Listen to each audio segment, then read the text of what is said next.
Welcome to Shop Talk, folks, and we're out here by Plattsburgh, and we're here with Bubba Kline. And Bubba is a B-Mod driver up at I-35. This is going to be one of the first drivers that we've done from I-35.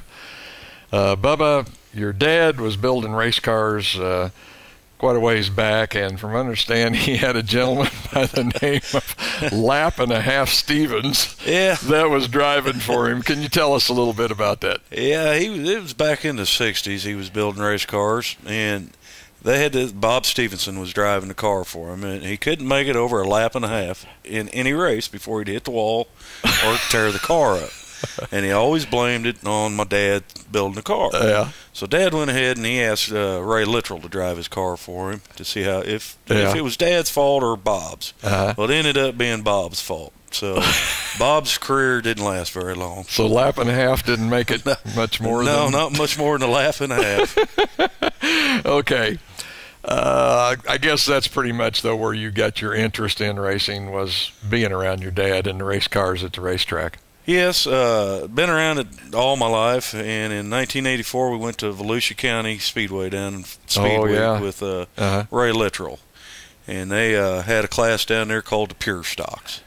And I told my dad, I said, if they ever get one of them classes up in Missouri, I said, I'm going to build me a car. And he just kind of laughed, and, well, in 1985 we come back home, and Riverside, Missouri, they had the Pure Stocks. Decided to go Pure Stocks. so I decided, well, I got a 68 Chevelle sitting out here in the driveway. I took it down to Votech school in high school. I was a senior that year, and me and Gary Donaldson's brother, Brian, we decided we was going to go racing. Had no clue what we was getting into, didn't even know what to do. Yeah. We got her built. It took a while, but it was a fun class back in. Yeah, I was going to say, in Votech, that had to have been a fun class. I bet all the kids that were in the class probably wanted to jump in there and help you. About the only class I got an A+ in. Okay, all right.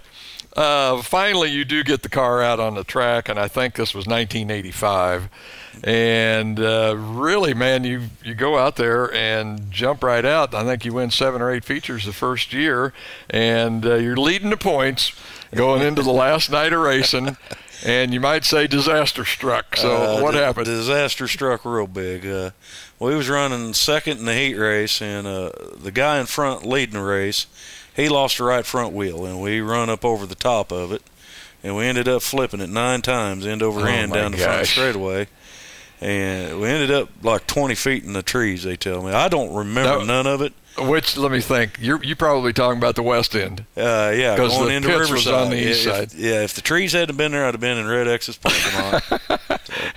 But I don't remember none of it. I just got to go by. I guess it knocked me out, and still to this day, 20-some years later, I have no recollection. Yeah. I remember seeing the wheel, and that's it. Yeah, and that knocked you out of the points championship. Yeah, we took second by 2 points. Oh, gosh. Okay. You come back in 86, though, and I guess if you had to label 86 with a label, you'd almost have to say perfect, because 14 feature wins at Riverside. 14. Championship, man, everything must have been clicking. It did, and it's one of them extraordinary years. Nothing went wrong. Every time we pulled out on the track, we never got a flat tire, never bent a rim, never got involved in a wreck. We avoided everything, and like I say, 14 wins in 1 year, that's remarkable. Yeah.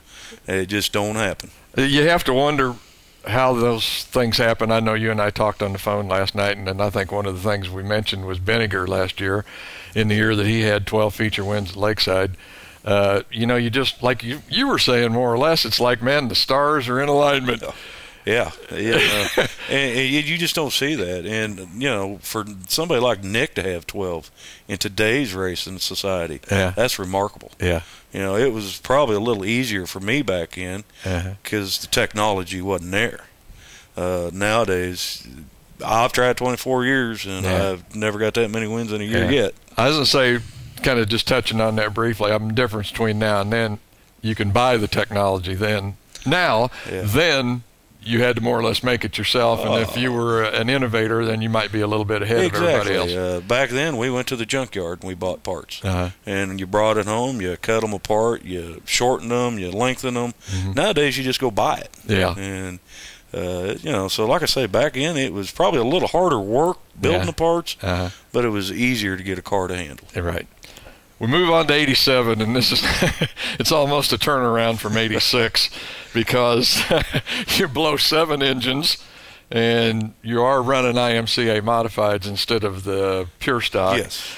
But, not quite exactly the year you wanted, but still, with all those problems, you're still able to get a feature win at I-70, and also you end up 5th in the points at Lakeside. So yes, we did, and the only thing that saved us there, we blew the 7 engines the first 7 weeks out. Yeah. If it had come spread out through the year, we could have never got 5th. We got the problem solved and just started running consistent. All right. And it don't take a whole lot of wins. Yeah. To get you up to the front. Just be consistent. Just be consistent. There every week. Right, exactly. 88, 89, you're driving for Steve Atkins. Now, where were you doing that at? We was running I-70. That was about one of the last years I-70 was dirt. We run out there a few times, and then we took the car back to Riverside, and we ran it for him up till Riverside shut down. Okay. Jumping on ahead to 90, you're still in NAMOD, and you're running in southern Iowa, Savannah, places like that. Asphalt came around then. I-70 went back to asphalt. The new Lakeside, they went to asphalt, and that's just something that just never did interest me. I couldn't afford it. So we went up north and started running Jamesport, Savannah, southern Iowa, and still played around on the dirt tracks. For, the next 4 or 5 years, we didn't have real good success. We'd win one here, win, another one here. So we went out and had fun. Just out racing, having fun, that's enjoying exactly what it getting is. out to different tracks, racing with new people. I think, to me, that's got to be educational as well as fun, because you're out with other people and different types of equipment. And, it's a learning experience. We've probably ran at, 20, 30 different tracks through our career. And that's an experience that you'll never forget. And all the good people you meet along the way. Right. And we're still friends with a lot of them. I'm trying to remember. I seen a post on one of the websites here the other day, and I'm trying to remember if it was I-35, but I can't remember for sure where it was. But the guy said he pulled into the track, and he said he must have had 5 or 6 racers come over and said, "Hey, is there anything you need? What can we do anything for you?" Exactly, and racing is that way. We're a community within ourselves. A lot of people think we're nuts for what we do and the money we spend on our cars and everything, but if you've never did it, you don't understand what we go through. Right. And you got a loyalty there with people. And you can go through the pits and you can ask anybody, "Hey, I need this part so I can get back out." And 90% of the time, they'll loan it to you. Somebody's going to have it, and they will let you have it. Exactly. 95, Larry Castor takes over up at Winston, and you decide maybe give him a chance to see how he's doing, from what I understand, and then you decide to go up there and start racing Chargers. Yes, and the Charger class back then is what they consider the Grand National cars nowadays.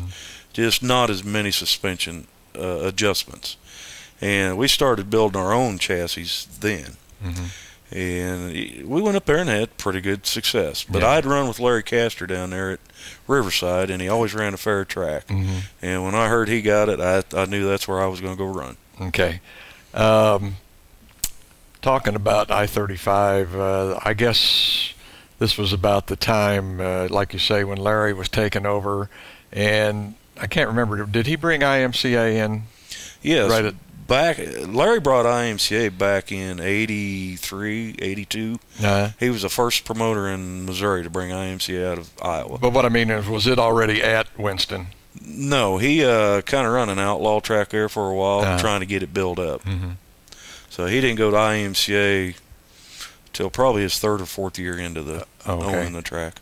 And the Chargers really didn't figure in on the IMCA. No, IMCA does not have a class like the Chargers. They've either got the late models or the modifieds. Right. So the Chargers Grand National class has always been kind of an outlaw class. Okay. Well, folks, we're going to have to wrap up part 1, and we're going to be back with part 2 in just a little bit.